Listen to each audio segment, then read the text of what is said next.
तो चलिए students start करते हैं आज की क्लास। लास्ट क्लास तक हमने क्या क्या टॉपिक्स डिस्कस किए थे एक बार मैं क्विकली आपको रिकैप कर देता हूं, ठीक है। पहले हमने जो है यहाँ पे मैंने नोटिंग कर रखी है, मैं नोटिंग से ही आपको जो है एक बार दिखा देता हूँ कि हमने क्या क्या पढ़ा था। तो भाई यहाँ पे हमने पॉइंट वाइज जो है कुछ नोटिंग की थी, तो हम पहले यहाँ पे इसको रीड कर लेते हैं। भाई हमने जो है पढ़ा था कि पार्टनरशिप की डेफिनेशन क्या होती है। भाई partnership means a relationship between two or more persons to share profit and losses of a business, ठीक है। बिजनेस में भी carried on by all or any of them acting for all. तो ये डेफिनेशन हमने यहाँ पे रीड की थी पार्टनरशिप की। देन हमने यहाँ पे आगे तीन टर्म्स समझी थी कि भाई पार्टनर क्या होता है, फर्म क्या होता है और फर्म नेम क्या होता है।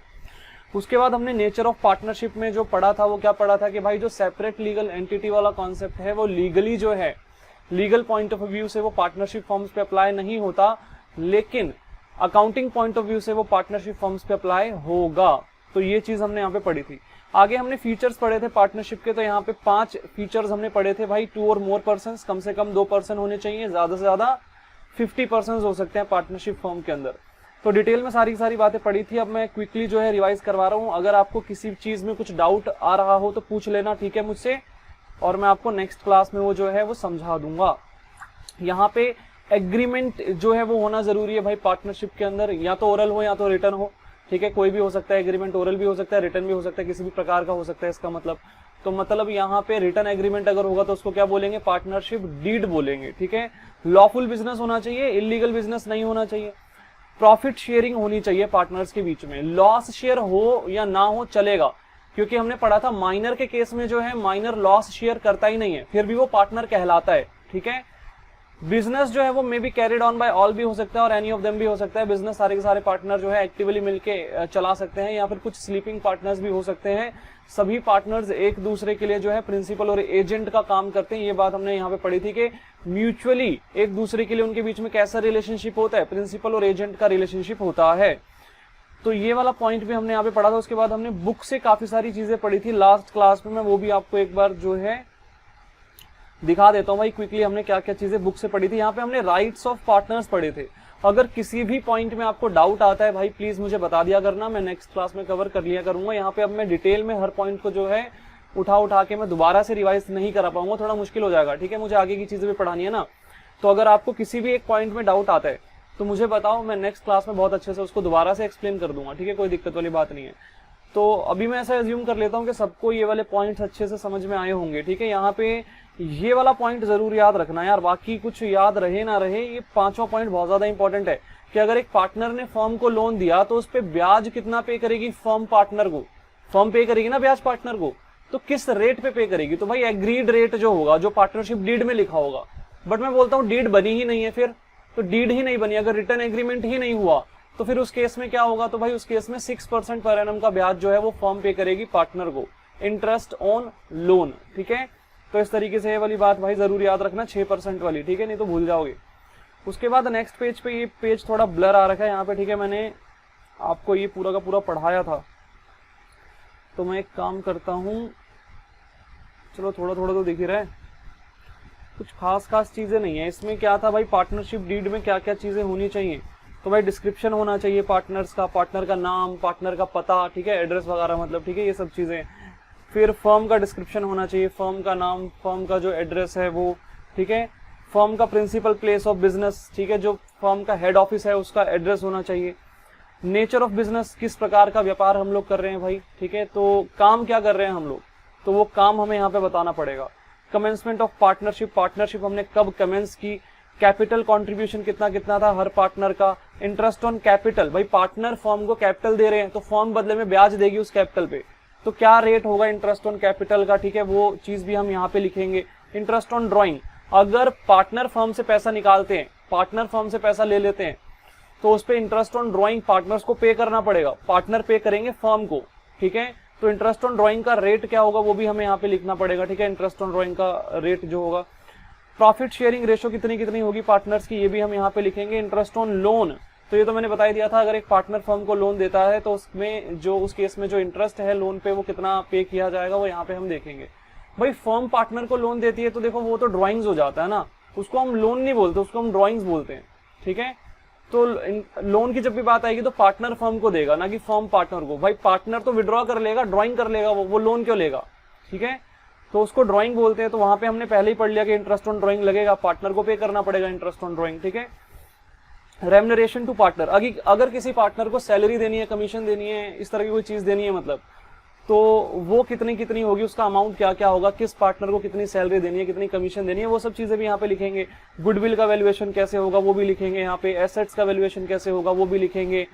अगर किसी पार्टनर की डेथ हो जाती है, कोई पार्टनर रिटायर हो जाता है, तो उसको पेमेंट किस तरीके से की जाएगी। भाई फर्म छोड़ के जा रहा है कोई पार्टनर, ठीक है, रिटायर हो रहा है, तो अब अपने हिस्से का पैसा तो लेके जाएगा ना वो, भाई उसने कैपिटल लगाई थी फर्म के अंदर, तो उसको किस तरीके से पेमेंट की जाएगी वो सारा तरीका भी यहाँ पे लिखना होता है हमको। हमारा अकाउंटिंग पीरियड क्या होगा वो भी हम यहाँ पे मेंशन करेंगे, मतलब 1 अप्रैल से 31 मार्च होगा या फिर कैलेंडर ईयर मानेंगे 1 जनवरी से 31 दिसंबर, ठीक है। तो जो भी होगा यहाँ पे मेंशन करेंगे। पार्टनर्स की राइट एंड ड्यूटी क्या होगी, पार्टनरशिप की ड्यूरेशन क्या होगी, मतलब पार्टनरशिप जो हम कर रहे हैं भाई वो 2 साल चलेगी, 3 साल चलेगी, या फिर वो निरंतर चलती ही रहेगी, ठीक है। तो जो भी होगा वो मेंशन करेंगे हम यहाँ पे। आगे है भाई बैंक अकाउंट ऑपरेशन, फर्म के नाम पे जो मैंने खाता खुलवा रखा है उसकी पूरी डिटेल, ठीक है। How many bank account be operated, कितने खाते यहाँ पे जो है चलाए जा रहे हैं। Whether it shall be operated by any of the partner और जॉइंटली, तो ये सारे पार्टनर जो है सारे जो खाते हैं, मतलब सॉरी, ये किसी एक पार्टनर के द्वारा चलाए जा रहे हैं, सब मिलके चला रहे हैं, जॉइंटली चला रहे हैं, तो वो भी हमें यहाँ पे लिखना होगा। अगर किसी पार्टनर की डेथ हो जाती है तो क्या होगा, क्या फर्म कंटिन्यू करेगी या नहीं करेगी, तो वो भी यहाँ पे मेंशन करना होगा। भाई अगर लड़ाई झगड़े हो जाते हैं, डिस्प्यूट हो जाता है, तो उसका निपटारा कैसे होगा, सेटलमेंट ऑफ डिस्प्यूट कैसे होगा, वो भी हमें यहाँ पे मेंशन करना होगा, ठीक है। तो ये सारी बातें थी, यहाँ पे कुछ ज्यादा खास नहीं था, एक बार पढ़ के देखना इन सारे पॉइंट्स को, मुझे लगता है सब समझ में आएगा, इजी ही था, ठीक है। मैंने अच्छे से एक्सप्लेन भी किया था वैसे। अब भाई आगे आ जाते हैं, importance of partnership deed. Partnership deed की इंपॉर्टेंस क्या है, तो भाई देखो ध्यान से पहले थोड़ा डिस्कस कर लेते हैं, ठीक है। यहां से पढ़ाई शुरू हो रही है, अब तक मैंने कुछ पढ़ाया नहीं है, ठीक है। तो मैं बता रहा था कि हमने क्या क्या पढ़ लिया अब तक, जस्ट उतना ही बताया मैंने अभी, ठीक है। रिवाइज भी नहीं कराया वैसे ढंग से, ठीक है। बस मैंने आपको एक क्विकली जो है ओवरव्यू दिया कि हमने ये थिंग्स जो है वो कवर कर ली हैं, क्योंकि इतनी ज्यादा चीजें मैं रिवाइज करवाता तो पूरी क्लास रिवीजन में ही लग जाती है, ठीक है। तो अब पढ़ेंगे आज हमें क्या पढ़ना है। तो भाई देखो ध्यान से, इंपॉर्टेंस ऑफ पार्टनरशिप डीड। सबसे पहली बात, ये जो पार्टनरशिप डीड ये जो शब्द है, इसका मतलब क्या होता है। भाई पार्टनरशिप डीड का मतलब होता है written agreement between the partners. तो पार्टनर्स के बीच में जो रिटन एग्रीमेंट होता है भाई, उसको क्या बोलते हैं हम लोग, पार्टनरशिप डीड बोलते हैं उसको, ठीक है। तो जो पार्टनर्स के बीच में रिटन एग्रीमेंट होगा उसको हम बोलेंगे पार्टनरशिप डीड। अब बात यहाँ पे ये है कि भाई उसकी क्या इंपॉर्टेंस है, वो कह रहे हैं इंपॉर्टेंस क्या है भाई बताओ उसकी। तो भाई इंपॉर्टेंस ही इंपॉर्टेंस है यार, सुनो ध्यान से, मैं समझाता हूँ। मैं बोलता हूँ भाई मैंने एक व्यक्ति के साथ ओरल एग्रीमेंट किया, वर्बल एग्रीमेंट कर लिया बातचीत के थ्रू, और हमने काम स्टार्ट कर दिया, हम पार्टनरशिप में काम करने लग गए।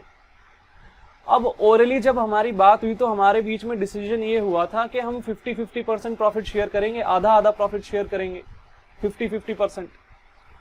तो बात यहाँ पे ये हुई कि बाद में जाके हमारे बीच में थोड़ा सा विवाद हो गया। वो जो व्यक्ति था वो कहता है कि नहीं यार मैं ना 50% नहीं, मैं तो 60% लूंगा क्योंकि मैं काम ज्यादा कर रहा हूँ।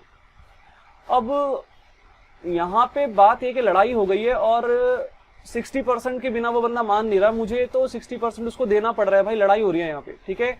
तो मैं क्या करूंगा भाई, मैं 60% ना दूं, इस चीज के लिए मुझे क्या करना पड़ेगा, 60% मुझे नहीं देना उसको, तो मैं क्या करूंगा, मैं तो केस कर दूंगा, यही होगा ना कि भाई मैं तो नहीं दूंगा 60%, तो मैं अपने आप का बचाव कैसे करूंगा यार, मैं कोर्ट में केस करूंगा, ऑब्वियस सी बात है, ठीक है। और तो कुछ हो नहीं सकता यहाँ पे, ठीक है। लड़ाई तो मार के थोड़े ना आऊंगा उसको, ठीक है। तो यहाँ पे तो केस ही होगा, ठीक है। तो लीगली एक केस होगा। अब केस होगा तो कोर्ट में जाएंगे तो क्या होगा भाई, कोर्ट में जो जज होगा वो पूछेगा बताओ भाई तुम्हारे बीच में एग्रीमेंट क्या हुआ था। तो हम बोलेंगे भाई रिटर्न एग्रीमेंट तो हुआ नहीं था, बातचीत के थ्रू हुआ था एग्रीमेंट, हमारे बीच में बात हुई थी कि 50-50% प्रॉफिट होगा। तो कोर्ट बोलेगी सबूत क्या है इस चीज का, सबूत तो है नहीं कोई। अब सबूत, क्योंकि ओरली एग्रीमेंट हुआ था, सबूत क्या है, कुछ भी सबूत नहीं है इस चीज का, ठीक है। तो बात यहाँ पे ये है कि विवाद जो है उसका निपटारा करना बहुत मुश्किल हो जाएगा। जो हमारी लड़ाई चल रही है उसका, लड़ाई का रेजोल्यूशन करना, लड़ाई को निपटाना बहुत मुश्किल होगा यहाँ पे, क्योंकि कोई रिटर्न एग्रीमेंट ही नहीं था, कोई प्रूफ ही नहीं है कि बात क्या हुई थी हमारी, ठीक है। तो इस सारी की सारी प्रॉब्लम को सॉल्व करने के लिए क्या सॉल्यूशन है भाई, पार्टनरशिप डीड, मतलब रिटर्न एग्रीमेंट बना के रखो। रिटर्न एग्रीमेंट अगर बना रखा होगा तो कोर्ट में जाके हम लोग उसको दिखा सकते हैं कि भाई देखो इसने साइन किए थे इस एग्रीमेंट पे इस व्यक्ति ने, कि हम 50-50% प्रॉफिट शेयर करेंगे, और आज ये बंदा जो है वो मुकर रहा है, ठीक है। तो मतलब यहाँ पे जो हमारा रिटर्न एग्रीमेंट है वो बहुत ज्यादा इंपॉर्टेंट है, ताकि लड़ाई झगड़े ना हो फ्यूचर में, ठीक है। तो यही सारी चीजें यहाँ पे लिखी है, एक बार पढ़ते हैं, देखो ध्यान से। Partnership deed, partnership deed is an important legal document. भाई ये एक लीगल डॉक्यूमेंट है, ध्यान देना भाई, लीगल है कि नहीं है? हाँ भाई लीगल है, एग्रीमेंट है भाई एक, ठीक है। कोर्ट में शो किया जा सकता है तो लीगल हुआ ना, ठीक है। It is an legal document, कोई ऐरा गैरा डॉक्यूमेंट नहीं है फालतू का, ठीक है, बहुत काम की चीज है। तो partnership deed is an legal document which defines relationship among the partners. तो पार्टनरशिप डीड एक लीगल डॉक्यूमेंट है जिसमें जो है पार्टनर्स के बीच की जो रिलेशनशिप होती है, जो एग्रीमेंट होता है वो लिखा जाता है, डिफाइन किया जाता है, ठीक है। तो पार्टनर के बीच में क्या क्या एग्रीमेंट हुआ था, रिलेशनशिप मीन्स एग्रीमेंट, मैंने बताया था ना, रिलेशनशिप मीन्स एग्रीमेंट। तो पार्टनर के बीच में जो एग्रीमेंट हो रखा है वो यहाँ पे डिफाइन किया जाता है, मतलब वो यहाँ पे लिखा जाता है कि क्या एग्रीमेंट उनके बीच में हुआ। It is important to have written partnership deed. भाई ये बहुत ज्यादा जरूरी है कि पार्टनरशिप डीड जो है वो रिटन में हो, so that disputes do not arise, ताकि लड़ाई झगड़े ना हो, ठीक है। भाई ऑब्वियस सी बात है, अगर रिटर्न में एग्रीमेंट हो रखा होगा तो लड़ाई झगड़े नहीं होंगे, ठीक है।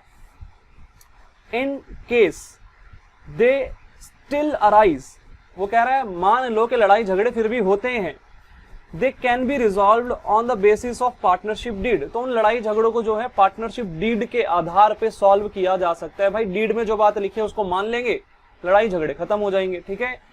इट इज यूजफुल बिकॉज, अब ये क्यों यूजफुल है पार्टनरशिप डीड, तो दो कारण दे रखे हैं। अब पेपर में मान लो आ जाता है what is the importance of partnership deed, state any two importance of partnership deed. तो यहाँ पे दो इंपॉर्टेंस यहाँ पे लिखे, एक तो मैंने बता दिया था भाई लड़ाई झगड़े का निपटारा जो है वो आराम से हो जाएगा, तो यहाँ पे दो लिखे हुए, पढ़ते हैं एक बार ध्यान से।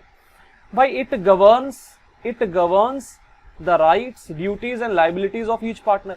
भाई हर पार्टनर की क्या क्या राइट्स हैं, हर पार्टनर के राइट्स यहाँ पे लिखे होते हैं, हर पार्टनर की क्या क्या ड्यूटीज हैं, क्या क्या काम करेगा हर पार्टनर, वो भी यहाँ पे लिखा होता है, और हर पार्टनर की क्या क्या लाइबिलिटीज है फर्म के प्रति, ठीक है, वो भी यहाँ पे लिखा होता है। तो पार्टनर के राइट्स, पार्टनर की ड्यूटीज, पार्टनर की जो लाइबिलिटीज है फर्म के प्रति, वो सब यहाँ पे लिखी होती है। गवर्न्स का मतलब मेंशन्ड लिख सकते हो तुम यहाँ पे, it mentions the right, duties and liabilities of each partner. तो गवर्न भी लिख सकते हो, मेंशन भी लिख सकते हो। भाई यहाँ पे हर पार्टनर की राइट्स, ड्यूटीज और लाइबिलिटीज को मेंशन किया जाता है, लिखा जाता है। अगली बात, disputes arising if any among the partners are settled on the basis of partnership deed. भाई अगर कोई डिस्प्यूट हो जाता है तो उसका निपटारा भी पार्टनरशिप डीड के बेसिस पे किया जा सकता है। It being a written document, क्योंकि एक रिटन डॉक्यूमेंट है, सिंपल सी बात है, ठीक है। तो पार्टनरशिप डीड की इंपॉर्टेंस अगर पूछी जाए तो भाई दो इंपॉर्टेंस है, क्विकली याद रखेंगे, ज्यादा यहाँ पे डिस्कशन नहीं करना। भाई दो इंपॉर्टेंस है पार्टनरशिप डीड की। भाई पार्टनरशिप डीड में क्या क्या चीजें मेंशन होती हैं, भाई पार्टनर के राइट्स मेंशन होते हैं, पार्टनर्स की ड्यूटीज मेंशन होती हैं, पार्टनर्स की लाइबिलिटीज मेंशन होती हैं। तो it mentions the rights, duties and liabilities of each partner. पहला वाला इंपॉर्टेंस आपको याद हो गया होगा। दूसरी इंपॉर्टेंस क्या है कि भाई अगर कोई विवाद होता है, कोई डिस्प्यूट होता है, तो उस डिस्प्यूट का जो निपटारा है वो भी इसके आधार पे किया जा सकता है, पार्टनरशिप डीड के आधार पे, क्योंकि एक रिटन डॉक्यूमेंट है। तो लिख सकते हैं भाई dispute if any arises it can be resolved easily with the help of partnership deed because it is a written document, ठीक है। तो इस तरीके से लिख सकते हैं, कोई दिक्कत नहीं है। तो कॉपी में आप लोग हेडिंग डालना इंपॉर्टेंस ऑफ पार्टनरशिप डीड, और लिखेंगे भाई there are following two importance of the partnership deed, और 2 पॉइंट लिख देंगे ये वाले, ठीक है। ये वाले 2 पॉइंट हम लोग लिख देंगे, तो ज्यादा मेहनत वाला कोई काम है नहीं यहाँ पे, 2 पॉइंट लिखने हैं बस ये वाले, ठीक है। आगे देखो, अगला यहाँ पे एक सवाल क्या है कि भाई is it essential to have a partnership deed. तो भाई क्या पार्टनरशिप डीड बनाना जरूरी है क्या, पार्टनरशिप डीड बनाना जरूरी है क्या? तो नहीं है यार, हमने पढ़ा तो था ओरल एग्रीमेंट से भी काम चल सकता है, कोई कंपल्जन नहीं है। पार्टनरशिप डीड बनाना, रिटर्न एग्रीमेंट बनाना कोई जरूरी नहीं होता। ऐसा नहीं है कि कानून ने मैंडेटरी कर रखा है कि भाई आपको रिटर्न एग्रीमेंट ही बनाना पड़ेगा। अगर मैं अपने फ्रेंड के साथ पार्टनरशिप में काम करना चाहता हूं और मैं डीड नहीं बनाना चाहता तो मेरी मर्जी है, ठीक है। तो मैं रिटर्न एग्रीमेंट बनाऊं या ना बनाऊं मेरी मर्जी है, बट यार रिटर्न एग्रीमेंट बनाने में ही फायदा है, ठीक है ना। तो वो एक अलग बात है, बट यहाँ पे जरूरी नहीं है, ठीक है। तो यही चीज लिखिए भाई, इट इज नॉट इसेंशियल। भाई जरूरी नहीं है, it is not essential but is desirable. But ये डिजायरेबल है। डिजायरेबल का मतलब क्या है भाई, ऐसा होना चाहिए मतलब, ठीक है। तो मतलब बना देनी चाहिए पार्टनरशिप डीड, ठीक है। बेनिफिशियल है, ठीक है, इट इज बेनिफिशियल लिख सकते हैं, डिजायरेबल की जगह हम लिख सकते हैं it is beneficial, it is beneficial, ठीक है। तो भाई it is not essential but it is beneficial, ये जरूरी नहीं है। एसेंशियल मींस जरूरी, तो इट इज नॉट एसेंशियल, ये जरूरी नहीं है। पार्टनरशिप डीड को बनाना जरूरी नहीं है, but it is desirable. Desirable means beneficial, भाई इसमें फायदा है, ठीक है। डीड बना लो तो फायदा होता है। It is desirable to have a partnership deed, तो भाई अच्छी बात है, अगर पार्टनरशिप डीड बन रखी होगी तो लड़ाई झगड़े नहीं होंगे। हर पार्टनर की राइट्स, ड्यूटीज और लाइबिलिटीज वहां पे डिफाइंड होंगी एकदम, ठीक है, क्लियरली डिफाइंड होंगी, तो लड़ाई झगड़े वगैरह जो है वो आराम से रिजॉल्व हो सकते हैं, मतलब पार्टनरशिप डीड अगर बनी होगी तो। In case partnership deed does not exist, in case partnership deed does not exist, provisions of the Indian partnership act 1932 will apply. अब सुनो भाई ध्यान से, ये है एक नई बात। अगर पार्टनरशिप डीड नहीं बनाई गई है तो जो हमारा इंडियन पार्टनरशिप एक्ट 1932 है ना, उसके वाले प्रोविजंस अप्लाई हो जाएंगे। उसके प्रोविजन माने कानून, प्रोविजन मीन्स लॉज, लॉज या रूल्स बोल लो, ठीक है, रूल्स। तो अगर डीड नहीं बना रखी, रिटर्न एग्रीमेंट नहीं बना, तो फिर क्या होगा, रिटर्न एग्रीमेंट नहीं बना तो लॉ अप्लाई होगा, लॉ, कानून अप्लाई हो जाएगा, ठीक है। और अगर लॉ अप्लाई होगा तो फिर लॉ में कुछ रूल्स हैं, वो वाले रूल्स लग जाएंगे फिर, ठीक है। इंडियन पार्टनरशिप एक्ट 1932 के कानून जो है वो अप्लाई हो जाएंगे। अब वो क्या कानून है वो यहाँ पे नीचे आपको जो है इस तरीके से टेबुलर फॉर्म में दिए गए हैं। तो हमें ये पढ़ना है कि in the absence of partnership deed क्या क्या कानून अप्लाई होंगे, ठीक है। ये बहुत ज्यादा इंपॉर्टेंट है, प्रैक्टिकली भी बहुत ज्यादा इंपॉर्टेंट है ये, ठीक है, बहुत ही ज्यादा इंपॉर्टेंट है। अब तक हमने जितना भी पढ़ा उस सब में सबसे ज्यादा इंपॉर्टेंट यही है वैसे, ठीक है।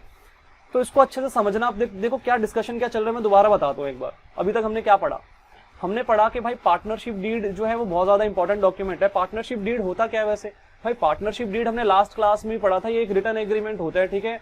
रिटर्न एग्रीमेंट अगर पार्टनर्स आपस में करते हैं तो उसको पार्टनरशिप डीड कहा जाता है। ओरल एग्रीमेंट भी कर सकते हैं, वो उनकी मर्जी है, बट रिटर्न एग्रीमेंट को हम पार्टनरशिप डीड कहते हैं। हमने लास्ट क्लास में पढ़ा था ना इसके क्लॉजेस क्या क्या होते हैं।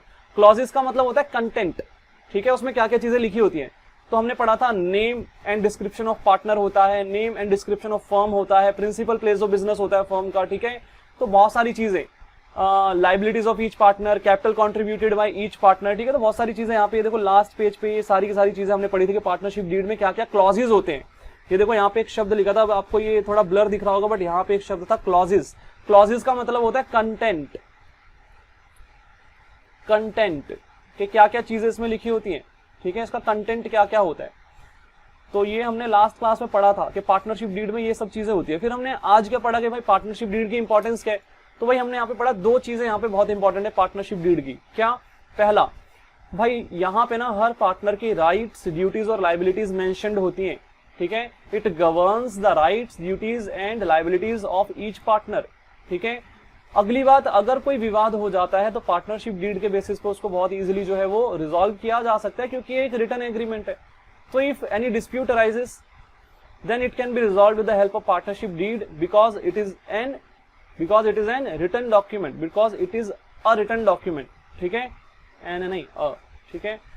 तो इस तरीके से जो है हमारे पास यहां तक की बातें हमने पढ़ी। फिर अभी हमने पढ़ा कि भाई क्या ये जरूरी है पार्टनरशिप डीड होना ही चाहिए, रिटर्न एग्रीमेंट हो, ये जरूरी है क्या। तो नो भाई, it is not essential to have a partnership deed, but it is desirable to have a partnership deed, ठीक है। डिजायरेबल मीन्स कि भाई ये बेनिफिशियल है, फायदा होगा भाई पार्टनरशिप डीड बन रखी होगी। तो आगे हमने अभी पढ़ा कि भाई अगर पार्टनरशिप डीड नहीं बन रखी है, रिटर्न एग्रीमेंट नहीं हो रखा, तो फिर क्या होगा। तो भाई अगर रिटर्न एग्रीमेंट नहीं हो रखा ना, ओरल एग्रीमेंट हो रखा है मतलब अगर, तो उस केस में फिर क्या होगा, उस केस में फिर इंडियन पार्टनरशिप एक्ट 1932 के कानून अप्लाई हो जाएंगे, प्रोविजंस अप्लाई हो जाएंगे, ठीक है। अब वो प्रोविजंस है क्या, तो भाई ये सब प्रोविजंस है वो। तो देखो ध्यान से पढ़ते हैं। हेडिंग क्या डली हुई है यहाँ पे भाई, प्रोविजंस माने rules, provision means rules, provisions affecting accounting treatment in the absence of partnership deed.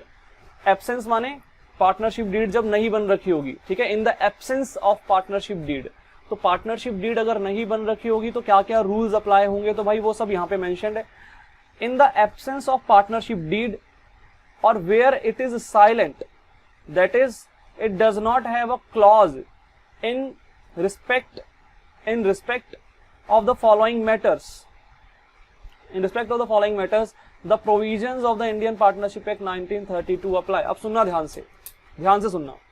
मैं कहता हूं भाई मैंने अपने फ्रेंड के साथ मिलकर पार्टनरशिप में काम किया और हमने ना डीड बनाई है, रिटर्न एग्रीमेंट बनाया हमने, बट वो जो रिटर्न एग्रीमेंट हमने बनाया ना उसके जो क्लॉजेस थे, क्लॉजेस मींस कंटेंट, जो भी मैंने लास्ट पेज पे आपको पढ़ाए थे, ये सब क्लॉजेस होते हैं ना, ये सब क्लॉजेस होते हैं।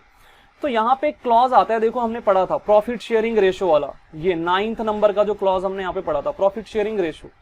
भाई ये वाला क्लॉज हम लिखना ही भूल गए, ठीक है, कि हमारा प्रॉफिट शेयरिंग रेशो कितना होगा ये लिखना भूल गए। एग्जांपल दे रहा हूं मैं जस्ट, ठीक है। तो हमने एक रिटर्न एग्रीमेंट बनाया, डीड बना दी, बट डीड के अंदर हमने क्या किया, डीड के अंदर हमने गलती क्या कर दी भाई, डीड में ना प्रॉफिट शेयरिंग रेशो लिखना भूल गए हम।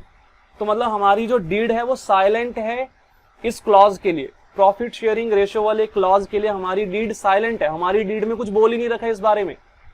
तो फिर क्या होगा भाई, अगर डीड बना रखी है फिर भी किसी क्लॉज के बारे में अगर उस डीड में नहीं लिखा तो फिर उस क्लॉज के बारे में जो है ये वाले रूल्स अप्लाई होंगे। मतलब अब यहाँ पे जो प्रॉफिट शेयरिंग रेशो है वो इस रूल के अनुसार डिसाइड होगी, क्योंकि डीड में तो लिखा ही नहीं हुआ, ठीक है। तो मैं समझाता हूं कैसे, सुनो ध्यान से। पहले यहाँ पे धीरे धीरे पढ़ते हैं, आराम से टाइम लगा के पढ़ेंगे, ठीक है। देखो यहाँ पे ना 6 पॉइंट लिखे हैं, यहाँ पे लिखा है मैटर्स, मुद्दे, ठीक है, ये कुछ मुद्दे हैं, और यहाँ पे प्रोविजंस लिखे हुए हैं, उनके रूल्स लिखे हुए हैं। इंडियन पार्टनरशिप एक्ट 1932 में क्या क्या रूल्स दिए हुए हैं इन मुद्दों से रिलेटेड, ठीक है। तो वो सारे रूल्स यहाँ पे आपको मेंशन्ड है। जैसे कि पहला वाला यहाँ पे मैटर क्या है, देखो ध्यान से, sharing of profit and losses. अब ध्यान से सुनना, sharing of profit and losses. भाई मैंने अपने फ्रेंड के साथ पार्टनरशिप में काम स्टार्ट किया, हमने ओरल एग्रीमेंट किया, रिटर्न एग्रीमेंट किया ही नहीं, मतलब हमने डीड नहीं बनाई, हमने पार्टनरशिप डीड नहीं बनाई। ध्यान से सुनना, हमने पार्टनरशिप डीड नहीं बनाई। अब पार्टनरशिप डीड नहीं बनाई ना, तो हमारे बीच में प्रॉफिट कैसे शेयर होगा भाई। फिर भाई मान लेते हैं हमने ना आपस में डिसाइड किया कि भाई 40% जो है वो मेरा होगा, 60% उसका होगा, तो क्या 40% मैं ले लूंगा, 60% वो ले लेगा, चल जाएगा ऐसे? तो भाई ऐसा नहीं होता। लीगली यहाँ पे क्या लिखा हुआ है, लीगली यहाँ पे लिखा हुआ है इक्वली। इक्वली माने 50-50% ही होना चाहिए, ठीक है। Profit and losses are shared equally by the partners in the absence of partnership deed. मतलब अगर हमारे बीच में डीड नहीं बनी है तो क्या हम किसी भी मन मर्जी के शेयर में जो है प्रॉफिट बांट लेंगे आपस में, अपनी मनमर्जी के शेयर में बांट लेंगे कि भाई 40% मेरा, 60% तेरा, या 10% मेरा, 90% तेरा, क्या ऐसे कर लेंगे क्या? तो ऐसे नहीं होगा भाई। अगर डीड नहीं बनाई है तो ये रूल्स अप्लाई होंगे, इन रूल्स के हिसाब से ही इन मुद्दों पे हमें जो है काम करना पड़ेगा। तो इसका मतलब अगर डीड नहीं बनी है, in the absence of partnership deed, profit sharing ratio कितना होगा पार्टनर्स के बीच में भाई? इक्वल होगा। इक्वल मींस 50-50%, ठीक है। तो इन द अब याद रखना है भाई, अब तक तो in the absence of partnership deed जो प्रॉफिट शेयरिंग रेशियो है पार्टनर्स का वो 50-50% होगा, ठीक है। पार्टनरशिप डीड बनी ही नहीं है। इसी एग्जांपल में थोड़ा वेरिएशन लेके आता हूं, सुनना ध्यान से। मैं कहता हूं मैंने अपने फ्रेंड के साथ पार्टनरशिप में काम किया और हमने ना डीड भी बना दी, डीड बनाई है, बट डीड के अंदर हम ना प्रॉफिट शेयरिंग रेशियो वाला क्लॉज लिखना भूल गए। मतलब हमने वहां पे मेंशन ही नहीं किया कि हम कितना प्रॉफिट शेयर करेंगे आपस में, प्रॉफिट शेयर करने का रेशियो क्या होगा हमारा, ठीक है। मतलब कितना % प्रॉफिट मेरा होगा, कितना % प्रॉफिट उसका होगा, ये हमने लिखा ही नहीं है। तो भाई अगर लिखा ही नहीं है, वो क्लॉज ही मेंशन नहीं कर रखा हमने डीड के अंदर, मतलब हमारी डीड साइलेंट है उस क्लॉज के रिलेशन में। Our deed is silent in relation to that clause. तो फिर क्या होगा? तो फिर उस केस में भाई इक्वली शेयर करना पड़ेगा, क्योंकि ये रूल अप्लाई हो जाएंगे इंडियन पार्टनरशिप एक्ट 1932 के। तो कहने का मतलब ये है कि अगर हमने डीड बना ही नहीं रखी तो भी ये सारे रूल्स लगेंगे, और डीड बना रखी है लेकिन किसी एक क्लॉज को हमने वहां पे लिखना भूल गए, तो वो वाला जो क्लॉज है उस क्लॉज के लिए ये वाले रूल अप्लाई हो जाएंगे फिर, जो यहाँ पे लिखे हुए हैं, ठीक है। तो in the absence of partnership deed, जो हमारा पार्टनरशिप एक्ट 1932 है उसके प्रोविजंस अप्लाई होंगे। In the absence of partnership deed, जो पार्टनरशिप एक्ट 1932 है उसके प्रोविजंस अप्लाई होंगे, और उसके अगर प्रोविजंस अप्लाई होंगे तो प्रॉफिट शेयरिंग रेशियो कितनी होगी पार्टनर्स की भाई? इक्वली होगी उसके प्रोविजंस के हिसाब से। आगे यहाँ पे लिखा हुआ है इंटरेस्ट ऑन कैपिटल। अब सुनना ध्यान से भाई, मैं एक पार्टनर हूं, मैंने फर्म में पैसा लगाया, तो मैं चाहता हूं भाई मैंने जब पैसा फर्म को दिया तो मुझे बदले में ब्याज मिले फर्म से हर साल, ठीक है, पर एनम, हर साल मुझे, प्रत्येक वर्ष मुझे ब्याज मिले फर्म से। वो जो पैसा मैंने कैपिटल का लगाया उसमें मुझे ब्याज, इंटरेस्ट ऑन कैपिटल रिसीव हो, मैं ऐसा चाहता हूं। लेकिन हुआ क्या कि हमने ना डीड ही नहीं बनाई, हमने रिटर्न एग्रीमेंट बनाया ही नहीं, तो क्या मुझे इंटरेस्ट ऑन कैपिटल मिलेगा? तो भाई यहाँ पे लिखा हुआ है नहीं मिलेगा। भाई interest on capital not paid, partner को इंटरेस्ट ऑन कैपिटल नहीं दिया जाएगा, नॉट अलाउड या नॉट पेड एक ही बात है, टू द पार्टनर्स।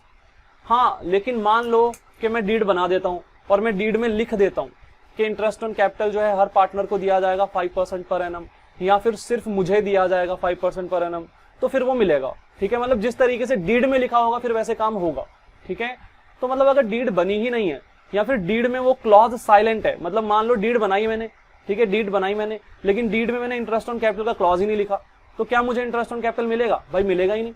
ठीक है, डीड बनाने के बावजूद मुझे इंटरेस्ट ऑन कैपिटल नहीं मिलेगा, क्योंकि ये वाला क्लॉज मैं वहां पे लिखना भूल गया, ये वाला जो कंटेंट था ये मैं वहां पे लिखना भूल गया, मैंने लिखा ही नहीं ये वाला कंटेंट वहां पे, इंटरेस्ट ऑन कैपिटल जो है वो कितना पे किया जाएगा हर पार्टनर को। तो भाई अगर नहीं लिखा तो पे ही नहीं किया जाएगा फिर। ठीक है, पार्टनरशिप एक्ट 1932 के प्रोविजंस के हिसाब से नहीं पे किया जाएगा in the absence of partnership deed. तो पार्टनरशिप डीड अगर नहीं बनाई गई है तो किसी भी पार्टनर को इंटरेस्ट ऑन कैपिटल नहीं मिलेगा। अगर डीड बनाई गई है तो जैसा डीड में लिखा है वैसा होगा। भाई डीड में लिखा है 10% पर एनम देना है हर पार्टनर को इंटरेस्ट ऑन कैपिटल, तो दे देंगे। डीड में लिखा है भाई सभी को नहीं देना, सिर्फ एक ही पार्टनर को देना इंटरेस्ट ऑन कैपिटल, तो उसको दे देंगे। ठीक है, तो जैसा डीड में लिखा होगा वैसा कर लेंगे। आगे है इंटरेस्ट ऑन ड्रॉइंग। भाई पार्टनर ने फर्म से ड्रॉइंग्स कर ली, पैसा निकाल लिया फर्म से, ड्रॉइंग कर ली। ड्रॉइंग तो पता ही होगा आपको क्या होता है, बिजनेस से पैसा निकाल लेना। अब मैंने बिजनेस से पैसा निकाल लिया तो मुझे ब्याज देना पड़ेगा बिजनेस को, मुझे फर्म को ब्याज पे करना पड़ेगा। मैं पार्टनर हूं, पार्टनर पे करेगा इंटरेस्ट ऑन ड्रॉइंग फर्म को। पार्टनर के लिए क्या है? पार्टनर के लिए पेमेंट है, एक्सपेंस है, फर्म के लिए इनकम है। ठीक है, देखो हमें तो फर्म के हिसाब से सोचना है, जितनी भी अकाउंटिंग हम करेंगे बिजनेस की करेंगे, ना कि पार्टनर्स की करेंगे। जैसे 11th क्लास में हमने पढ़ा था, हम लोग बिजनेस के लिए खाते बनाते थे या फिर बिजनेसमैन के लिए, तो भाई बिजनेस के लिए बनाते थे। तो यहाँ पे भी हम लोग फर्म के लिए अकाउंट्स बनाएंगे, ना कि पार्टनर्स के लिए। ठीक है, तो ये जो इंटरेस्ट ऑन कैपिटल होता है ये फर्म के लिए क्या है भाई? ये एक्सपेंस है, पैसा जाता है ना इसमें। इंटरेस्ट ऑन कैपिटल फर्म पे करेगी पार्टनर को। भाई पार्टनर ने कैपिटल लगा दी फर्म के अंदर, अब पार्टनर को पैसा मिलेगा फर्म से, तो इंटरेस्ट ऑन कैपिटल फर्म पे करेगी हमें। ठीक है, तो फर्म के लिए क्या है? खर्चा, एक्सपेंस है। जबकि इंटरेस्ट ऑन ड्रॉइंग जो है वो फर्म के लिए क्या है भाई? वो तो इनकम है, क्योंकि फर्म को वो पैसा मिलेगा ना। भाई मैं पार्टनर हूं, मैंने फर्म से पैसा निकाल लिया, अब मैं ब्याज पे करूंगा फर्म को, तो फर्म को तो पैसा रिसीव होगा, फर्म की इनकम है। ठीक है, अब बात यहाँ पे है कि पार्टनरशिप डीड नहीं बनाई है हमने, तो इंटरेस्ट ऑन ड्रॉइंग मुझे कितना पे करना है फर्म को? तो करना ही नहीं है भाई। ठीक है, करना ही नहीं है। तो ये लिखा हुआ है interest on drawing is not charged from partner. भाई पार्टनर से कोई इंटरेस्ट ऑन ड्रॉइंग नहीं लिया जाएगा अगर डीड नहीं बन रखी है तो यहाँ पे पार्टनर का फायदा हो गया थोड़ा। ठीक है, तो इसका मतलब अगर डीड नहीं बनी है तो पार्टनर ने अगर कोई ड्रॉइंग कर ली तो उसको कोई ब्याज नहीं देना फर्म को, कोई इंटरेस्ट ऑन ड्रॉइंग्स पे नहीं करना है उसने। ठीक है, हाँ बट अगर डीड बना रखी है मैंने, डीड में मैंने मेंशन कर दिया कि अगर कोई भी पार्टनर ड्राइंग करते हैं तो उसको 5% पर एनम का इंटरेस्ट पे करना पड़ेगा फर्म को, तो फिर भाई वैसे करना पड़ेगा, फिर तो करना ही पड़ेगा। ठीक है, वहां पे सारे पार्टनर्स ने साइन भी किए होंगे अपने। तो इसका मतलब अगर तो डीड बनाई ही नहीं है तो ये वाले प्रोविजन अप्लाई होंगे, डीड बनाई है और उसमें क्लॉज नहीं लिखा ये वाला तो भी ये वाले प्रोविजन अप्लाई होंगे। बट डीड में सारी बात लिख दी अगर, तो फिर डीड वाले प्रोविजन अप्लाई होंगे, फिर ये वाले प्रोविजन अप्लाई नहीं होंगे। आगे देखो भाई, आगे यहाँ पे क्या है? इंटरेस्ट ऑन एडवांस और loan by a partner. Advance बोल लो या लोन बोल लो, यहाँ पे एक ही बात है। अगर एक पार्टनर फर्म को लोन देता है, हमने अभी पहले भी पढ़ा था, थोड़ी देर पहले मैंने राइट्स जो पढ़ाए थे पार्टनर के, तो मैंने बोला था ये इंपॉर्टेंट पॉइंट है, इसको ध्यान में रखना। ये 5th वाला पॉइंट यहाँ पे जो था ये, ठीक है, राइट्स ऑफ पार्टनर में ये वाला, तो इसी की बात चल रही है वहां पे। तो मैं एक बार दोबारा आपको दिखा देता हूँ, देखो ध्यान से। इंटरेस्ट ऑन एडवांस और लोन बाय पार्टनर, एडवांस बोल लो या लोन बोल लो एक ही बात है। ठीक है, एडवांस मतलब पैसा दे देना, लोन एक ही बात है यहाँ पे। ठीक है, एडवांस और लोन। तो भाई यहाँ पे बात क्या है, सुनना ध्यान से। पार्टनर ने फर्म को लोन दिया, पार्टनर, मैं एक पार्टनर हूं, मैंने फर्म को लोन दे दिया, तो मुझे ब्याज मिलना चाहिए फर्म से, फर्म मुझे पे करेगी ब्याज, इंटरेस्ट ऑन लोन पे करेगी मुझे फर्म। बात यहाँ पे है कि हमने डीड नहीं बनाई, हमने ना रिटर्न एग्रीमेंट नहीं बनाया, तो कितना ब्याज मिलेगा मुझे? तो भाई हमने पढ़ा था ना वहां पे 5th पॉइंट के अंदर राइट्स ऑफ पार्टनर में, कितना मिलेगा? 6% पर एनम। डीड बना रखी है, डीड बना रखी है मैं बोलता हूँ, तो भाई जैसा डीड में बोला है वैसा कर लेंगे। ठीक है, सुनना ध्यान से, मैं दोबारा बोलता हूँ। केस नंबर 1, मैंने डीड बनाई ही नहीं है, मैंने फर्म को लोन दे दिया, मैं पार्टनर हूं, मैंने फर्म को लोन दे दिया, मैंने डीड नहीं बना रखी, तो फर्म मुझे कितना ब्याज पे करेगी उस लोन पे? 6% per annum in the absence of partnership deed. Case number 2 लेते हैं, मैंने डीड बनाई है, मैंने डीड बनाई है लेकिन डीड में ना ये वाला क्लॉज नहीं लिखा, इंटरेस्ट ऑन लोन कितना पे करेगी फर्म पार्टनर को, लिखा ही नहीं मैंने, भूल गया।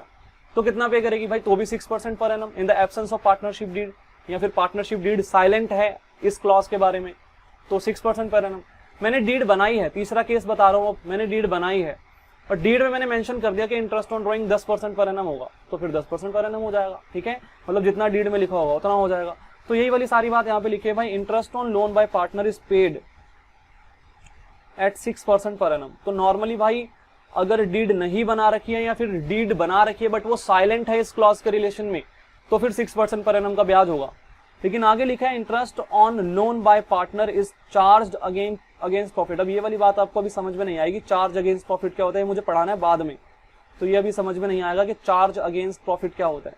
It means interest is paid whether the firm earns profit और इनकर अ लॉस। वैसे थोड़ा थोड़ा समझा देता हूँ, देखो मैं ध्यान से देखो भाई, खर्चे ना दो तरह के होते हैं, charge against profit and appropriation of profit. Charge against profit जो है वो क्या होता है भाई, चार्ज अगेंस्ट प्रॉफिट जो है वो वाले खर्चे होते हैं जो प्रॉफिट हो या लॉस हो पे करने ही करने हैं, मतलब अगर फर्म को नुकसान भी होगा तो भी वो वाले खर्चे तो देने ही देने हैं, चार्ज अगेंस्ट प्रॉफिट। जबकि एप्रोप्रिएशन ऑफ प्रॉफिट जो है वो कुछ ऐसे खर्चे होते हैं जो कि प्रॉफिट होने पे ही पे किए जाते हैं, लॉस होने पे वो पे किए ही नहीं जाते, ठीक है। जैसे सुनना ध्यान से, मैं बोलता हूं हमारी पार्टनरशिप फर्म है और पार्टनरशिप फर्म को ना इस साल लॉस हो गया, मैं एक पार्टनर हूं और पार्टनरशिप डीड में लिखा था कि मुझे ना सैलरी मिलेगी 5000 पर मंथ की, तो साल की कितनी होगी, 60,000 रुपए हो गई, ठीक है, 5000 इंटू 12, 60,000 की सैलरी मुझे मिलनी चाहिए थी। अब मेरी फर्म को ना इस साल नुकसान हो गया, फर्म मुझे सैलरी पे करेगी तो फर्म के लिए तो खर्चा है ना। अब मैं आपको बता रहा हूं भाई ये खर्चा ना एप्रोप्रिएशन ऑफ प्रॉफिट है, क्योंकि अभी आपको पता नहीं है ना कि चार्ज अगेंस्ट प्रॉफिट और एप्रोप्रिएशन ऑफ प्रॉफिट होता क्या है, तो मैं समझा रहा हूं अभी, बस ओवरव्यू दे रहा हूं जस्ट कि भाई देखो चार्ज अगेंस्ट प्रॉफिट क्या होता है, ऐसा खर्चा जो कि प्रॉफिट हो या लॉस हो पे करना ही करना है। और एप्रोप्रिएशन ऑफ प्रॉफिट क्या होता है, एप्रोप्रिएशन ऑफ प्रॉफिट जो है वो एक ऐसा खर्चा होता है जो सिर्फ प्रॉफिट होने पे करना है। तो मैं क्या कह रहा हूं कि भाई पार्टनर को जो सैलरी दी जाती है ना फर्म के द्वारा, वो फर्म के लिए खर्चा है, बट कैसा वाला, एप्रोप्रिएशन ऑफ प्रॉफिट वाला खर्चा है, मतलब प्रॉफिट होने पे पे किया जाता है, वो लॉस होने पे किया ही नहीं जाता वो, ठीक है, लॉस होने पे वो पे किया ही नहीं जाता। तो इट मीन मेरी फर्म को लॉस हो गया, क्या मुझे सैलरी मिलेगी, नहीं मिलेगी, ठीक है, बात समझ में आ रही है। तो चार्ज अगेंस्ट प्रॉफिट एक ऐसा खर्चा है भाई जो प्रॉफिट हो या लॉस हो पे करना ही करना है, पे करना ही करना है। लेकिन एप्रोप्रिएशन ऑफ प्रॉफिट कैसा खर्चा है जो सिर्फ प्रॉफिट होने पे करना होता है। अब यहाँ पे ना हमें क्या बता रखा है, यहाँ पे हमें ये बता रखा है कि जो इंटरेस्ट ऑन लोन है वो चार्ज अगेंस्ट प्रॉफिट है, सिंपल, दोबारा सुन लो, इंटरेस्ट ऑन लोन जो है वो क्या है, चार्ज अगेंस्ट प्रॉफिट। मतलब अगर एक पार्टनर ने फर्म को लोन दिया तो फर्म हमें ब्याज पे करेगी, तो फर्म का खर्चा है, कैसा वाला खर्चा है भाई, चार्ज अगेंस्ट प्रॉफिट वाला खर्चा है। मतलब फर्म को फायदा हो या नुकसान हो उससे कोई फर्क नहीं पड़ता, फर्म को ये खर्चा पे करना ही पड़ेगा हमें, ठीक है, फर्म हमें इंटरेस्ट ऑन लोन पे करेगी ही करेगी। तो यही बात यहाँ पे लिखी है, मैं दोबारा पढ़ता हूं, देखो, interest on loan by partner is charge against profit. भाई ये चार्ज अगेंस्ट प्रॉफिट है, it means interest is paid whether the firm earns a profit और इनकर अ लॉस। मतलब भाई चाहे फायदा हो चाहे नुकसान हो, भाई ये पे करना ही पड़ेगा फर्म को। ऐसा नहीं हो सकता कि लॉस हो गया तो हम नहीं पे कर रहे, ठीक है, हम नहीं दे रहे पार्टनर को जो इंटरेस्ट ऑन लोन था वो नहीं पे कर रहे हम, ठीक है, ऐसा नहीं हो सकता। तो अगर फर्म ने पार्टनर से लोन लिया है, फर्म उस लोन पे पार्टनर को ब्याज पे करेगी ही करेगी, चाहे फायदा हो चाहे नुकसान हो। इसीलिए जो इंटरेस्ट ऑन लोन होता है ये क्या होता है, चार्ज अगेंस्ट प्रॉफिट होता है, एप्रोप्रिएशन ऑफ प्रॉफिट नहीं होता। एप्रोप्रिएशन ऑफ प्रॉफिट जो है वो ऐसे खर्चे होते हैं जो कि प्रॉफिट होने पे करने होते हैं, लॉस होने पे वो खर्चे पे करने ही नहीं होते, ठीक है। तो आपको बस ये ध्यान रखना है अभी कि भाई जो इंटरेस्ट ऑन लोन है बाय पार्टनर वो क्या है भाई, चार्ज अगेंस्ट प्रॉफिट है।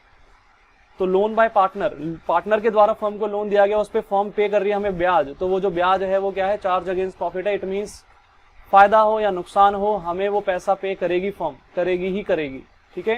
तो ये वाली बात आपको यहाँ पे ध्यान में रखनी है।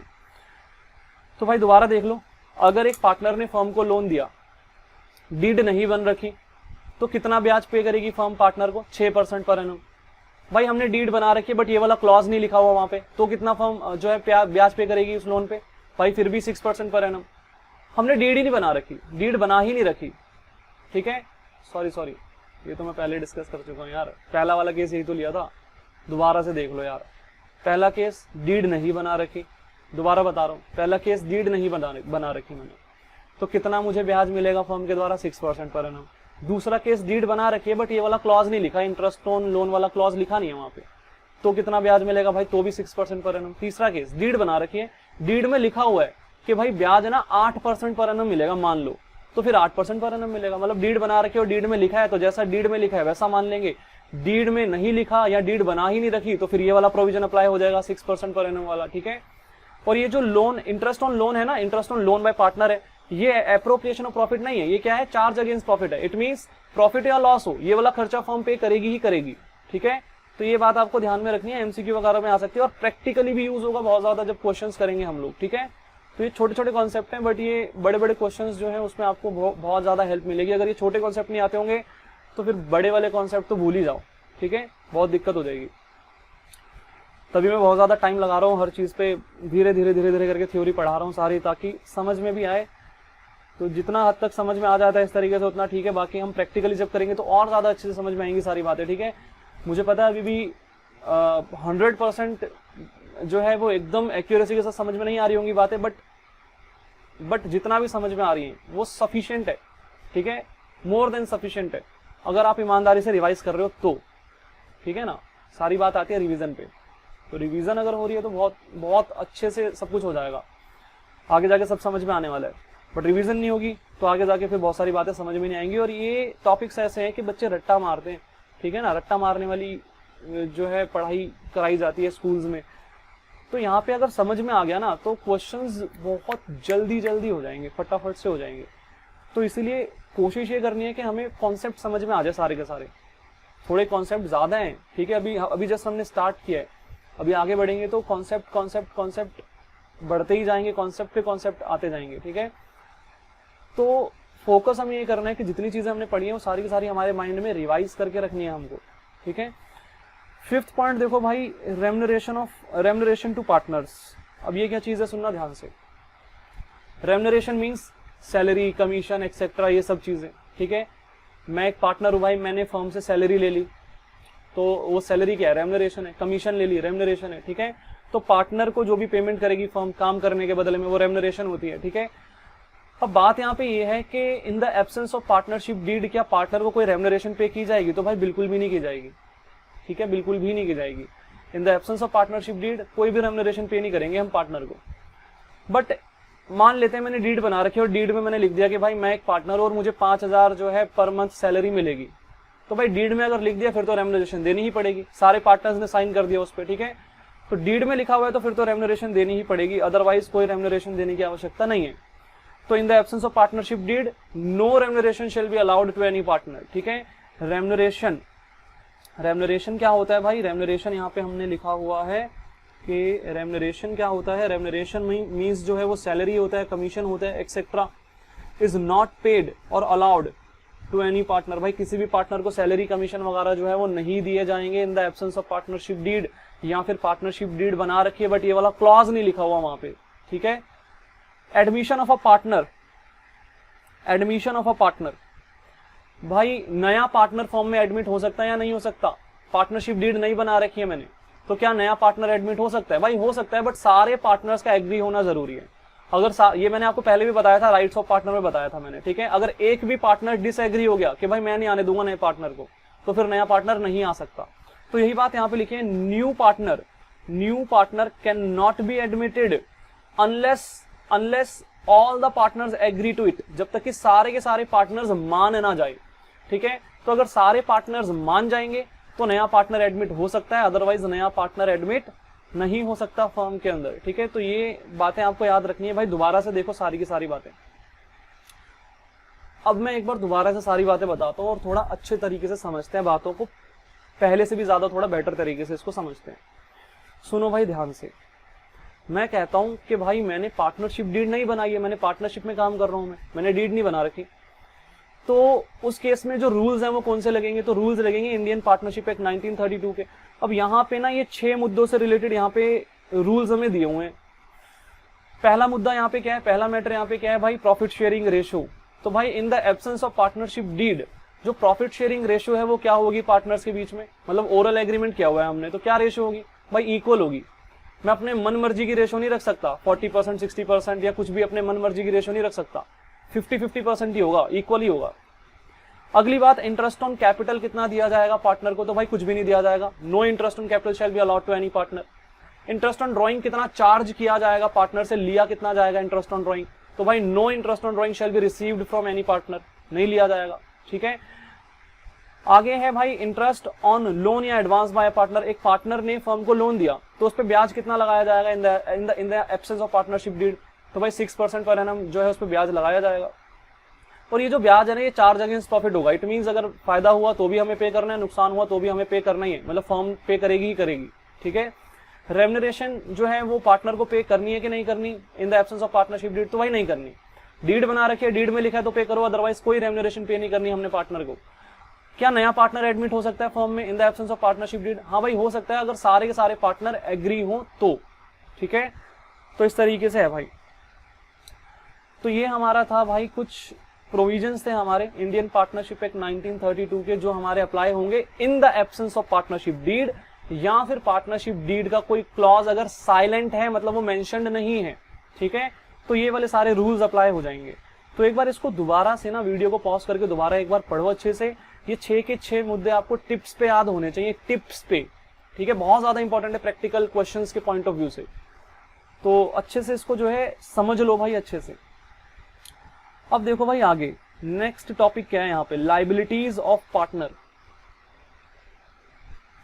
लाइबिलिटीज ऑफ पार्टनर, अच्छा ऊपर ना एक लाइन लिखी हुई है, इसको भी पढ़ लो। देखो, the partner may amend, amend का मतलब होता है चेंज करना, अमेंड मीन्स चेंज करना। The partner may amend the partnership deed to include or change any of the above clauses. भाई मान लो मैं पार्टनरशिप डीड में कोई मुद्दा लिखना भूल गया, तो मैं उसमें चेंज करके वो मुद्दा ऐड कर सकता हूं। फॉर एग्जांपल मैंने ना पार्टनरशिप डीड में ये लिखना भूल गया कि प्रॉफिट शेयरिंग रेशियो क्या होगी, तो भाई मैं उसमें अमेंडमेंट ले आऊंगा, मैं चेंज करूंगा उसके अंदर, और फिर मैं जो है उसके अंदर वो जो क्लॉज में भूल गया था वो ऐड कर सकता हूं मैं उसमें। जब तक वो क्लॉज ऐड नहीं होगा तब तक ये वाले रूल अप्लाई करने पड़ेंगे बट मुझे, ठीक है, जो ऊपर लिखे हुए हैं। तो एमसीक्यू में आ सकता है, क्या अमेंडमेंट अलाउड है पार्टनरशिप डीड के अंदर? हाँ भाई अमेंडमेंट अलाउड है, ठीक है। पार्टनर्स जो है वो पार्टनरशिप डीड को अमेंड कर सकते हैं, चेंज कर सकते हैं। सारे पार्टनर्स अगर एग्री होंगे तो अमेंडमेंट हो सकती है, ठीक है, बट सारे पार्टनर्स का एग्री होना जरूरी है ना उसके लिए। आगे है भाई लाइबिलिटीज ऑफ पार्टनर्स। पार्टनर्स की लाइबिलिटीज क्या क्या है, तो देखो भाई ध्यान से। Subject to the agreement among the partners if a partner carry on a business, अभी मैं जस्ट रीड कर रहा हूं, फिर मैं इजी लैंग्वेज में ये चीज समझाऊंगा, ठीक है। Subject to the agreement among the partners if a partner carries on business in competition with a firm and earns profit from it, the profit earned from such business shall be paid to the firm। अब सुनना ध्यान से समझना ही क्या लिखा हुआ है। मैं एक फर्म में पार्टनर हूं और उस फर्म का जो काम है वो मान लेते हैं टेक्सटाइल बिजनेस है, कपड़ों का व्यापार करती है वो फर्म, ठीक है, कपड़ों का व्यापार करती है। मेरे 3 पार्टनर्स और हैं, हम 4 पार्टनर्स हैं टोटल, मिलके हम बिजनेस चला रहे हैं।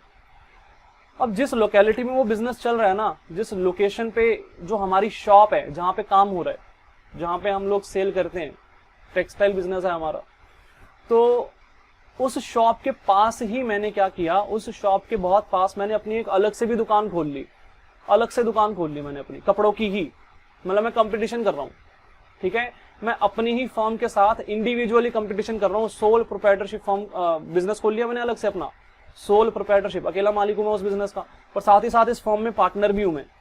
तो बात यहाँ पे क्या है, बात यहाँ पे ये है कि अगर मैं ऐसा कर रहा हूं, मैं अपनी फर्म के साथ ही कंपटीशन कर रहा हूँ, तो वो जो मैं इंडिविजुअली जो बिजनेस चला रहा हूँ ना अपना सोल प्रोप्राइटरशिप के रूप में, उससे अगर मुझे कुछ भी फायदा होता है तो मुझे अपनी फर्म को देना पड़ेगा वो, ठीक है, वो मैं घर नहीं लेके जा सकता, ठीक है। तो यहाँ पे लाइबिलिटी है मेरी एज अ पार्टनर।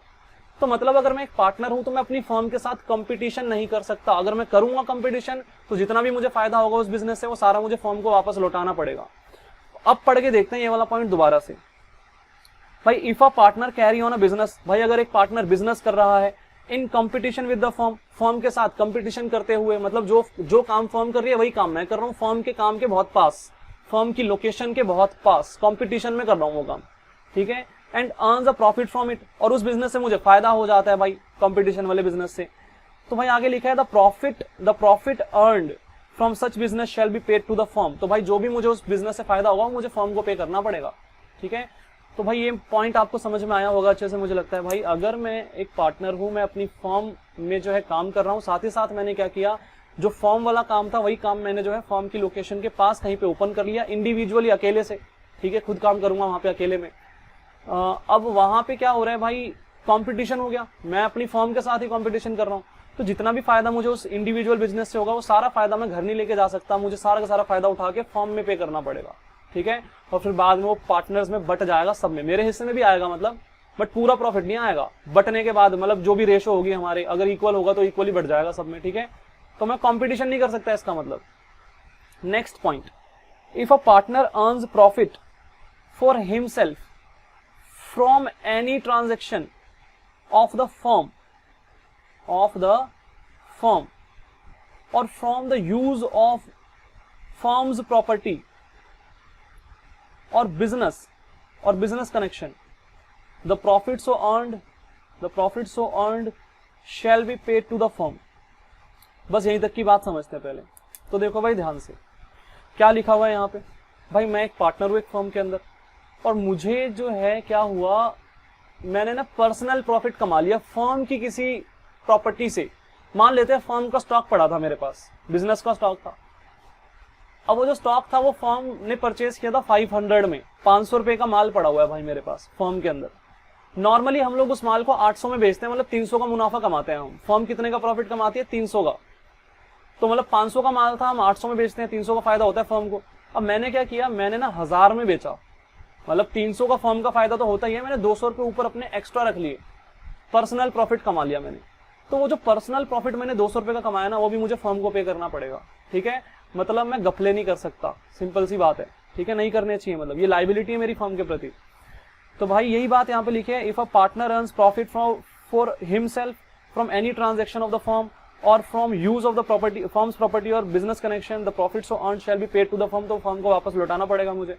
आगे एग्जाम्पल दिया है, for example a partner gets commission from the buyer of the goods on goods sold by the firm, the commission so earned shall be paid to the firm। ठीक है, अब सुनो ध्यान से। मैं एक पार्टनर हूं, मैंने एक व्यक्ति को माल बेचा, ठीक है, मैंने अपनी फर्म का माल बेचा एक व्यक्ति को। अब मैंने उसको माल बेचा तो उस बंदे ने मुझे कमीशन पे की, ठीक है। Partner gets commission from the buyer of goods on goods sold by the firm. मैंने अपनी फर्म का माल किसी को बेचा और मुझे उस व्यक्ति ने कमीशन पे करी उस माल पे, कि भाई तू मुझे माल दे रहा है तो कमीशन ले ले बदले में, ठीक है। मैं एज अ एजेंट काम कर रहा था, तो मैंने जो है कमीशन भी रिसीव की। तो वो जो कमीशन मैंने रिसीव की भाई, वो मुझे फर्म को ही पे करनी पड़ेगी, वो मैं पर्सनली अपने घर पे नहीं लेके जा सकता, ठीक है, वो फर्म का पैसा है, ठीक है। तो कहने का मतलब क्या है, इन दोनों पॉइंट्स को अगर मैं मिला के बोलूं, कहने का मतलब ये है कि मेरा पर्सनल कुछ भी नहीं है, जो भी मैं कमाऊंगा सब फर्म का है, ठीक है। तो ये यहाँ पे कहने का मतलब है। फर्स्ट पॉइंट में हमने देखा कि भाई हम कोई ऐसा बिजनेस नहीं कर सकते जो कि फर्म के साथ कंपटीशन में हो। अगर ऐसा हम करते हैं तो जो भी प्रॉफिट होगा वो फर्म को लौटाना पड़ेगा। सेकंड पॉइंट में हमने देखा कि भाई अगर हम कोई भी फर्म से रिलेटेड कोई भी हम जो है काम करते हैं, उसमें हमें फायदा होता है, तो वो जो पर्सनल बेनिफिट है वो हमें फर्म को ही लौटाना पड़ेगा, हम घर नहीं लेके जा सकते उसको, ठीक है। तो ये सारी बात यहाँ पे हमने पढ़ी। अब यहाँ पे आगे देखो भाई, यहाँ पे ना कुछ इंपॉर्टेंट बातें लिखी हुई है, बहुत ज्यादा important. Some other important provision of the Indian partnership act 1932। तो भाई ये कानून के कुछ इंपॉर्टेंट प्रोविजंस हैं, कुछ इंपॉर्टेंट रूल्स हैं यहाँ पे। तो एक एक करके पढ़ते हैं। पहला पढ़ेंगे भाई, यहाँ पे देखो ध्यान से, if all the partners agree, if all the partners, ध्यान देना सारे पार्टनर्स का एग्री होना जरूरी है। A minor may be admitted for the benefit of the partnership. Benefit means profit, मैंने आपको पढ़ाया था। माइनर जो है उसको प्रॉफिट के लिए पार्टनर बनाया जा सकता है, सेक्शन 30 में लिखा हुआ है, सेक्शन 30 में लिखा हुआ है, ठीक है। तो a minor may be partner in a partnership firm. A minor may be admitted as a partner in a partnership firm, provided all the partners should agree. Provided all the partners should agree. तो सारे partners का agree होना जरूरी है, तभी एक minor को partnership firm में एडमिट किया जा सकता है, ठीक है। अब आगे यहाँ पे बात यह कि भाई बेनिफिट के लिए सिर्फ एडमिट करेंगे उसको, मतलब लॉस में उसका कोई हिस्सा नहीं होगा, प्रॉफिट में हिस्सा होगा उसका, लॉस में वो कोई कंट्रीब्यूशन नहीं देगा अपना, ठीक है। सेक्शन 30 में लिखा हुआ है ये सब। आगे यहाँ पे लिखा हुआ है, a person may be admitted as a partner either with the consent of all the existing partners और in accordance with the agreement among the partners. Section 31, section 31, सारे पार्टनर्स अगर एग्रीड है तो एक नया पार्टनर हम फर्म के अंदर जो है उसको एडमिट कर सकते हैं। तो ये बात हमने पढ़ी ही थी भाई, एक नया पार्टनर कब एडमिट होगा फर्म में, जब सारे पार्टनर्स एग्री होंगे, ठीक है। बट मान लेते मैंने डीड बनाई और डीड में हमने लिखा कि भाई 3 पार्टनर है ना, 3 में से 2 भी मान गए ना तो नया पार्टनर एडमिट हो सकता है, डीड में हमने लिख दिया। तो भाई डीड में अगर ऐसा लिख दिया तो डीड वाली बात अप्लाई होगी, ठीक है। तो सारे पार्टनर का एग्री होना यहाँ पे कब जरूरी है इस वाले पॉइंट में, जब डीड नहीं बनी है, डीड साइलेंट है, न्यू पार्टनर के एडमिशन से रिलेटेड कुछ भी नहीं लिखा वहां पे, तब होगा। तो सारे के सारे पार्टनर्स अगर एग्री हो जाएंगे तो नया पार्टनर जो है वो हम एडमिट कर लेंगे फर्म के अंदर, अदरवाइज नहीं करेंगे। डीड अगर बना रखी है, डीड में हमने ऐसा लिख दिया भाई 2 भी पार्टनर एडमिट हो गए ना, 3 में से 2 भी एडमिट हो गए, मतलब 3 में से 2 भी एग्री हो गए, सॉरी, तो फिर नया पार्टनर हम लोग एडमिट कर लेंगे। आगे देखो भाई ध्यान से, a partner may retire from the firm either with the consent of all the other partners और in accordance with an agreement among the partners. तो भाई एक पार्टनर जो है वो फर्म से रिटायर हो सकता है, मैंने बताया था उसको ना नोटिस देना पड़ेगा फर्म को। तो वो नोटिस, जब वो नोटिस देगा ना फर्म को तो बाकी सारे पार्टनर को एग्री होना ही पड़ेगा, नोटिस जब मिल जाएगा तो, ठीक है। तो सारे पार्टनर्स एग्री होंगे ही होंगे, ठीक है, ऑब्वियस सी बात है। तो सेक्शन 32 में लिखा है पार्टनर जो है वो रिटायर हो सकता है फर्म से, ठीक है। 31 में लिखा है कि वो एडमिट हो सकता है, 30 में लिखा है कि एक माइनर जो है वो अगर सारे पार्टनर एग्री होंगे तो माइनर भी एडमिट हो सकता है पार्टनरशिप फर्म में, ठीक है, लेकिन सिर्फ बेनिफिट के लिए, लॉसेस के लिए नहीं। अब नेक्स्ट पेज पे यहाँ पे ब्लर आ रहा है बहुत ज्यादा, बट यहाँ पे भी 2 सेक्शंस लिखे हुए, देखो, registration of firm under the partnership act 1932 is optional and not compulsory, section 69, बहुत ज्यादा इंपॉर्टेंट, ठीक है। मैंने एक फर्म बनाई, मान लेते हैं भाई मैंने क्या एग्जांपल लेते हैं, 3 लोग हैं भाई ABC, ठीक है, A B and C, उन्होंने एक फर्म क्रिएट की ABCN कंपनी के नाम से। तो जो ABCN कंपनी है क्या उसका रजिस्टर्ड होना जरूरी है इंडियन पार्टनरशिप एक्ट 1932 के अंदर? तो भाई कोई जरूरी नहीं है। फर्म को रजिस्टर, देखो फर्म को रजिस्टर करना कोई जरूरी नहीं है, ठीक है। पार्टनरशिप डीड बनाना जरूरी है तो भाई वो भी जरूरी नहीं है, वो एक अलग बात है, पार्टनरशिप डीड एक अलग बात है। यहाँ पे क्या हो रहा है, फर्म को रजिस्टर करना जरूरी है कि नहीं है, ठीक है। जैसे अगर मैं अपने देश में कंपनी बनाता हूं तो कंपनी को रजिस्टर करना जरूरी है क्या कंपनीज एक्ट 2013 के अंदर? हाँ भाई वो मैंडेटरी है, वो जरूरी है, वो लीगल है, ठीक है। तो इसका मतलब उसको लीगली वो मैंडेटरी है, उसको हमें करना ही पड़ेगा। बट यहाँ पे पार्टनरशिप फॉर्म जो है उसको रजिस्टर करवाना कोई भी कंपलसरी नहीं है। सेक्शन 69 में लिखा है पार्टनरशिप फॉर्म को रजिस्टर करवाना है या नहीं करवाना वो ऑप्शनल है, ठीक है, मर्जी है पार्टनर्स की। तो ये बात यहाँ पे लिखी थी। आगे लिखा है unless otherwise agreed by the partners in the partnership deed a firm is dissolved on the death of a partner, section 35। अब सुनो ध्यान से, मैंने डीड नहीं बनाई, किसी एक पार्टनर की डेथ हो जाती है तो मुझे बिजनेस बंद करना पड़ेगा, फर्म को डिसॉल्व करना पड़ेगा। डिसॉल्व करने का मतलब बंद कर देना। तो unless otherwise agreed by the partners in the partnership deed of firm is dissolved on the death of a partner, अगर एक पार्टनर की डेथ होती है तो फर्म को डिसॉल्व करना ही पड़ेगा हमें। हाँ, हमने डीड बना रखी और वहां पे हमने लिख दिया कि भाई अगर किसी पार्टनर की डेथ होती है तो फर्म डिसॉल्व नहीं होगी, फर्म कंटिन्यू करेगी अपना बिजनेस, तो फिर उस तरीके से होगा, ठीक है, अगर डीड में लिखा हुआ है तो। बट नहीं लिखा तो सेक्शन 35 अप्लाई होगा, ठीक है। और सेक्शन 35 में क्या लिखा है कि डीड अगर नहीं बन रखी है या डीड में हमने नहीं लिखा कि पार्टनर के डेथ होने पे क्या होगा, तो भाई फर्म जो है वो डिसॉल्व हो जाएगी, बंद हो जाएगी, ठीक है। अगर डीड में कुछ भी नहीं लिखा हुआ तो फर्म जो है वो डिसॉल्व हो जाएगी। यहाँ पे एक नोट लिखा हुआ है, it should be noted that the above provisions of the Indian partnership act 1932 are applied when partnership deed does not exist or where it exist but does not have a clause to this effect. तो कह रहे हैं ये सारे provision तब apply होंगे जब deed नहीं बना रखी, या फिर डीड बना रखी है बट उसमें ये वाले क्लॉजेज नहीं लिखे हुए, ठीक है। तो इस तरीके से भाई ये हमारा सारा का सारा थ्योरी पूरी खत्म हो गई अब, ठीक है, कुछ भी नहीं बचा थ्योरी में, अब सारे प्रैक्टिकल क्वेश्चंस हैं। तो इतनी थ्योरी एक बार भाई अच्छे से दोबारा से पढ़नी है आपको, ठीक है, अच्छे से समझनी है सारी बातें। कोई भी पॉइंट अगर आपको, कोई भी एक पॉइंट अगर आपको नहीं समझ में आता, मुझे कॉल कर देना भाई, मैं समझा दूंगा, कोई दिक्कत वाली बात नहीं है, ठीक है।